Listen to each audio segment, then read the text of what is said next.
ان 10 ایام میں شیطان ہمیں بہت زیادہ بہکائے گا کہ جاؤ جا کر ویلنگ کرو، جاؤ جا کر پارکوں میں سڑکوں میں گھومو، یہاں جا کے چائے پیو، یہ کرو وہ کرو. اور ایک بات بڑی معذرت کے ساتھ کہنا پڑتا ہے، آخری اشرا پیارے نبی صلی اللہ علیہ وسلم جاگتے تھے، ہاں، اور مکمل 10 دن جاگتے، مکمل رات کا بھی تصور ملتا ہے. نسائی اور ابو داؤد کی ایک روایت ہے، اما عائشہ رضی اللہ تعالی عنہا فرماتی ہے کہ پیارے نبی صلی اللہ علیہ وسلم رمضان کے علاوہ غیر رمضان میں مکمل رات کبھی نہیں جاگتے تھے. غیر رمضان کا لفظ ہے، رمضان میں آپ آخری عشرے میں اور کبھی رمضان بھر بھی آپ صلی اللہ علیہ وسلم مکمل رات جاگا کرتے تھے. جاگ کر جیسے شیطان سے فائٹ کرنا ہے، آپ اکھاڑے میں اتر رہے ہو، یاد رکھیے ہم کیا کرتے ہیں اپنے آپ کو جگانے کے لیے، کیا کرتے ہیں، باہر گھومیں، چائے پیے، ادھر گئے سستی تھکان، پھر گھوم گھام کے آئے. اس سے بہتر تم شروع رات میں سو جاؤ بھائی، اس سے بہتر ہے کہ شروع رات میں سو جاؤ، اس کے بعد اٹھو 12-1 بجے اٹھو، اور اٹھنے کے بعد اب آرام سے. اسی لیے میں تو آج عام طور سے مساجد کے ذمہ داروں سے یہ کہوں گا کہ اگر ہو سکے تو آپ عشاء وقت پر پڑھا دیں یا تھوڑی سی تاخیر کے ساتھ ہی پڑھا دیں، تاکہ جو بزرگ ہیں، بیمار ہیں، حاجت مند ہیں، ان کو تو جماعت میں شامل ہونا ہے نا، ان کو آپ تکلیف نہ دیں کہ عشاء بہت تاخیر کر لیں. عشاء زیادہ تاخیر نہ کریں تاکہ عشاء پڑھا دیں، اس کے بعد چلے جائیں گھروں کو لوگ.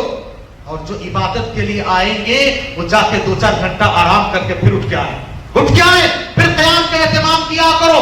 اور آخری عشرے میں زیادہ بیان اور واعظ و نصیحت تقریر وغیرہ تھوڑا کم کریں. ہاں، علم سیکھنا بھی ایک عبادت ہے، ٹھیک ہے، لیکن تھوڑا کم کر کے آپ اس طرح کریں آپ چاقو چوبند ہو کے آ جائیں. ہمارا معاملہ کیا ہے، ہم جو شروع رات سے ہی پہلے ہی رات جاگے ہوئے ہوتے ہیں، پھر اس کے بعد شروع رات سے ہم کیا کر رہے ہیں، اپنے آپ کو تھکا رہے ہیں، جگائے رکھنے کی کوشش کر رہے ہیں.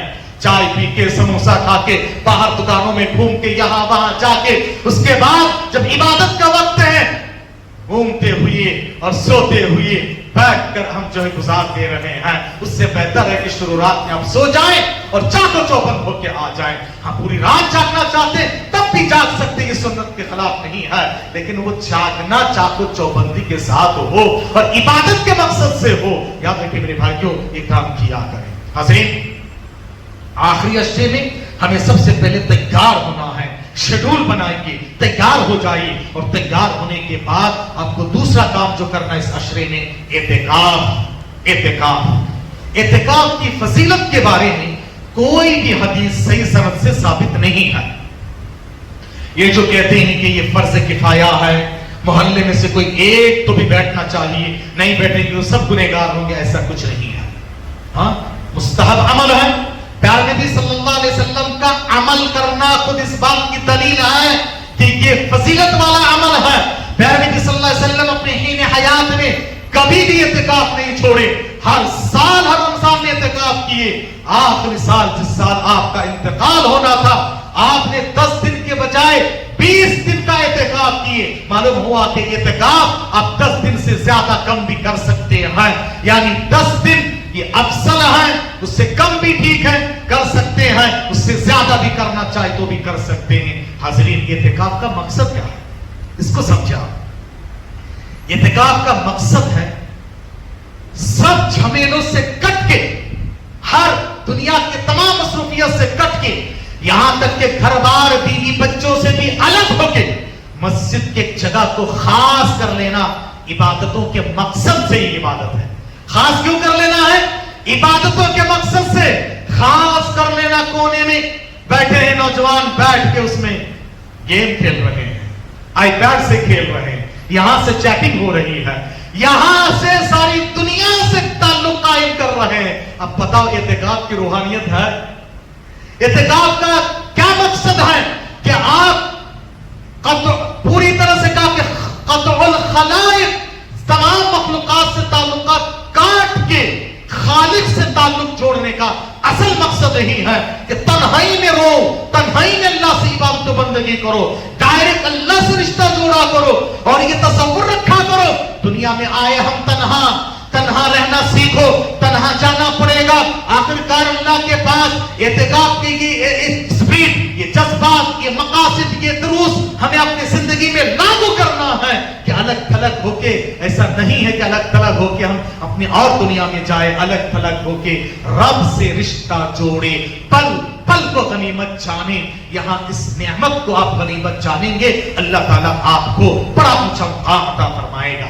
اور ایک بات یاد رکھیے، ابھی میں اس سلسلے میں اسٹڈی کر رہا تھا اور میں اپنے ساتھیوں کو کہتے ہوئے آ رہا تھا کار میں، سلف صالحین کا ایک جملہ ہے کہ میں جتنا پڑھتا ہوں مجھے لگتا ہے کہ میرا علم اور کم ہے.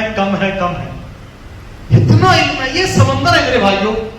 جو زیادہ پڑھے گا اس کو اور لگے گا علم کچھ نہیں ہے میرے پاس، جو کم پڑھے گا نا وہ سوچے گا بہت علم آ گیا ہے.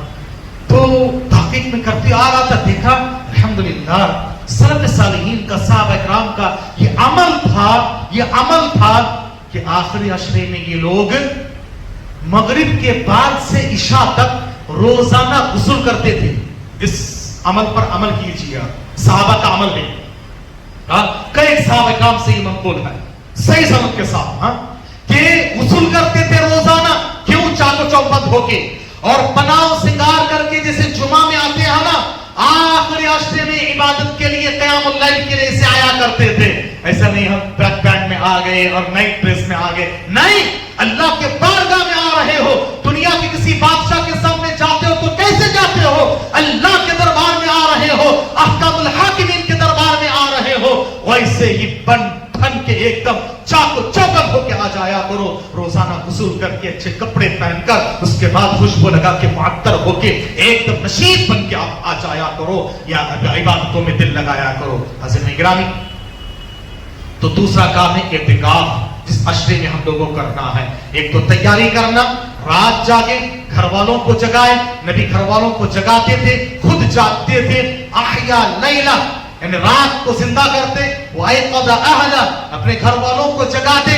اور روایتوں میں صراحت ہے کہ آپ فاطمہ کے گھر جاتے تھے اور فاطمہ اور علی سے کہتے تھے اٹھو اٹھو اٹھو، الا تصلیان الا تصلیان الا تقومان، کیا تم قیام نہیں کرو گے؟ اٹھو میرے بیٹے، اٹھو میرے بیٹے. اللہ اکبر. پیارے نبی صلی اللہ علیہ وسلم نے یہاں تک فرمایا کہ دیکھو بہترین میاں بیوی وہ ہے جو ایک دوسرے کو جگائیں، اگر نہ جاگے تو پانی کا چھینٹا دے دے اور جگائیں. یہ بہترین میاں بیوی ہے، ایک دوسرے کے لیے معاون بنے، نیکی میں اور اچھے کاموں کے لیے بنایا کرے. اور خاص طور سے خواتین کو بھی چاہیے کہ اپنی زبان سے، کیونکہ تمہاری زبانوں میں تاثیر ہے، جگا کر اچھی تربیت کر کے ان کو بھیجا کرو. حسین، یہ آخری رات میں جاگ کر جو عبادت و بندگی ہے نا، آخری سحر میں، یاد رکھ اس کا بڑا فائدہ ہے. نہ اتار ہو، رومی ہو، رازی ہو، غزالی ہو، کچھ ہاتھ نہیں آتا بے آہ سحرگاہی. سحرگاہی میں سحری کے وقت میں اٹھو. نبی نے فرمایا تسحروا فإن في السحور برکہ، سحری کے وقت میں اٹھو، سحری کھایا کرو. ایک گھٹ پانی سے ہی اس میں برکت ہے، اس وقت میں برکت ہے، اس غذا میں برکت ہے، اس وقت کے دعاؤں میں برکت ہے، اس وقت ہر چیز میں برکت ہے. اور ایک صحیح روایت آپ کے سامنے رکھتا ہوں. پیارے نبی صلی اللہ علیہ وسلم نے فرمایا کہ یہ آخری پہر میں اٹھ کے عبادت کرنا بیماریوں کے شفا کے لیے ایک ذریعہ ہے، بیماریوں کی شفا کا ذریعہ ہے. یعنی کہا کہ ذات الصالحین، نیک لوگوں کی عادتیں ہیں. آخر میں ایک لفظ ہے کہ یہ تمہاری بیماری سے شفا کا ایک ذریعہ ہے. اللہ اکبر. یاد رکھو، آخر وقت میں اٹھو اور کسی پر سخت جادو جن کا کچھ ہوا ہے، آپ سورہ بقرہ مکمل پڑھو. پڑھنے کے بعد پانی میں تیل میں دم کرو، پیو، جسم میں لگایا کرو، خود اپنے آپ پر دم کرو. 3 دن یہ عمل کرو، مجرب نسخہ ہے. اللہ تعالیٰ بیماریوں سے شفا دے گا، جادو جنات کے علاج سے اس سے آپ کو شفا دے گا. یاد رکھیے میرے بھائی کو، یہ آخری پہر کی عبادتیں بہت بہترین ہے. اللہ نے اپنے نیکوکار لوگوں کی تعریف کرتے ہوئے فرمایا مستغفرین بالاسحار، سحری کے وقت میں یہ اللہ سے توبہ استغفار کرتے ہیں، لہذا آخری پہر کا اہتمام کیجیے. اور انہی میں سے تیسرا کام ہے لیلۃ القدر کی تلاش. نبی نے فرمایا، اور آپ کا عمل تھا کہ آخری عشرہ مکمل جاگنے کا اہتمام کرتے تھے، تاکرات، جفت رات، سب کے سب. مگر ان میں نبی نے فرمایا آخری عشرے کی تاک راتوں میں آپ ليلة القدر کو ڈھونڈو. ليلة القدر کیا ہے؟ اللہ تعالیٰ نے فرمایا بسم اللہ الرحمن الرحیم انا انزلناه في ليلة القدر وما ادراك ما ليلة القدر ليلة القدر خير من الف شهر تنزل الملائكة والروح فيها بإذن ربهم من كل امر سلام هي حتى مطلع الفجر. ليلة القدر جس میں اللہ نے قرآن کو نازل فرمایا ہے، یعنی لوح محفوظ میں قریبی آسمان تک ایک بار، اور وہاں سے اللہ تعالیٰ نے 23 سال میں تھوڑا تھوڑا کر کے نبی تک دنیا میں بھیجا ہے، لیکن ایک ساتھ لوح محفوظ سے قریبی آسمان میں جو اتارا گیا یہ لیلۃ القدر میں. اور یاد رکھیے میرے بھائیو، رمضان کی تمام تر فضیلتیں قرآن کی وجہ سے ہیں. شہر رمضان الذی انزل فیہ القرآن ہدی للناس وبینات من الہدی والفرقان. ہدایت کا سر چشمہ ہے. ہدایت پانا چاہتے ہو قرآن پڑھو. یہ ماہ ہدایت ہے اور یہ نزول ہدایت کا مہینہ ہے، نزول قرآن کا مہینہ ہے، ہمدردی اور غمخواری کا مہینہ ہے، صبر کا مہینہ ہے، اور یہ اپنے آپ کو کنٹرول کرنے کا مہینہ ہے، ایک دوسرے کے ساتھ خیر خواہی خیر سگالی صدقات و خیرات کا مہینہ ہے، شکر کا مہینہ ہے. یاد رکھیے میرے بھائیو، یہ مہینہ ہر طرح کے خیر کے مجموعہ کا مہینہ ہے. لیلۃ القدر خیر من الف شہر، 1000 مہینوں کے مقابلے میں بہتر ہے ایک رات. یاد رکھیے اہل علم نے یہاں تک لکھا ہے اس رات کی ہر عبادت 1000 مہینے سے بہتر ہے. اس رات کے صدقہ تو خیرات بھی 1000 صدقہ تو خیرات سے بہتر ہے. اس رات کی عبادتیں بھی، کیونکہ لیلۃ القدر خیر، رات ہے نا، تو رات کی ہر عبادت اہل علم میں لکھا ہے ہر عبادت 1000 کے مقابلے میں بہتر ہے. مگر رمضان کے تعلق سے جو بیان کرتے وہ ضعیف ہے. کیا ہے کہ رمضان کی ہر عبادت یعنی نفل فرض کے برابر ہے اور فرض 70 فرض کے برابر ہے، وہ ضعیف ہے، وہ صحیح نہیں ہے. مگر لیلۃ القدر کے تعلق سے جب کہا گیا یہ رات 1000 راتوں سے بہتر ہے، اس عموم سے استدلال کیا گیا اس رات کی ہر عبادت 1000 کے مقابلے میں بہتر ہے. حاضرین، یہاں رہتے ہوئے ہم 1000 نماز کے ثواب لینے کے لیے حرم جاتے ہیں نا، حرم جاتے ہیں، لاکھ اور 1000 لینے کے لیے حرمین شریفین جاتے ہیں. یہاں بیٹھ کے آپ کو مل جائے گا. یاد رکھیے اس آئے ایک رات کا بھی اہتمام کیجیے. اور یہ رات کون سی رات پتہ نہیں ہے، اسی لیے یہ حکمت ہے کہ سارے راتوں کا اہتمام کیا کرے. اگر اللہ بتا دیتا ایک رات تو اس کا اہتمام کرتے اور چھوڑ دیتے، جیسے کچھ لوگ کرتے صرف 27 کا اہتمام اور چھوڑ دیتے ہیں. مگر الحمدللہ ہم نے ان کے قریب لوگوں سے بھی بات کیا، آج وہ بھی مان رہے ہیں کہ صرف 27 کی رات ہی نہیں ہے، سارے تاک راتوں کو تلاش کرنا چاہیے. لیلۃ القدر کو، آخری عشرے کے تاک راتوں کو تلاش کرنا، اور الحمدللہ بڑی خوشی کی بات ہے. اللہ مزید ان کو اور توفیق دے سنت رسول کی طرف آنے کی. آمین. ہم یہ دعا کرتے ہیں کیونکہ وہ بھی ہمارے بھائی ہیں. لیلۃ القدر کے بارے میں اللہ نے فرمایا تنزل الملائکۃ والروح. اللہ اکبر. فرشتے، یہاں تک کہ جبرائیل امین، جبرائیل امین بھی، روح سے مراد روح کا آنا نہیں ہے. جبرائیل امین جو نبیوں کے پاس آتے تھے اس رات میں آتے ہیں. اللہ اکبر. اور آ کر سلامتی کی دعا دیتے ہیں جو عبادتوں میں لگے رہتے ہیں، اور کہتے ہیں کہ سلام سلام. کب تک؟ سلام ہی حتی مطلع الفجر. صبح فجر تک جو ہے سلامتی کی دعا دیتے ہیں. اور یہ جو فیصلہ 1 سال کی تقدیر کا فیصلہ اور ساری باتیں ایک باتوں کا نزول ہوتا ہے اسی رات میں.